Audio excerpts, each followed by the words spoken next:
Marekani ni mtu smart sana. Yaani vita inayoendelea kati ya Marekani, Israeli pamoja na Iran ni vita fulani inashangaza sana. Hivi just imagine Marekani anamtumia Mwarabu kumteketeza Mwarabu mwenzake. Si unanielewa?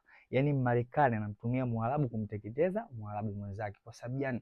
Hii issue ambayo inaendelea ingekuwa ndo Marekani amepigwa yeye. Si unanielewa? Mimi naamini mataifa ya kizungu lazima angeungana kumtetea Marekani. Lakini just imagine taifa la Kiarabu linapigwa, lakini Waarabu wenyewe hawana hata habari, ndio kwanza wanamsupport nani? Wanamsupport Marekani. Kwa hiyo ujue sehemu kama Dubai, sio Abu Dhabi huko, yani nchi za falme za Kiarabu, imekuwa ni sehemu fulani ambayo inaleta ushindani mkubwa sana katika swala la nini, la utalii katika nchi za wenzetu za wazungu huko. So kwa hiyo kunapoelekea hii vita ikiendelea kati ya Marekani, Israel pamoja na Iran, kunapoelekea sasa sehemu kama Dubai zile ambazo watu walikuwa wanaenda kwa ajili ya kufanya nini, tourism, zitapotea. Si unanielewa? Abu Dhabi, si Qatar, hizo zote zitakuja zitateketea kabisa.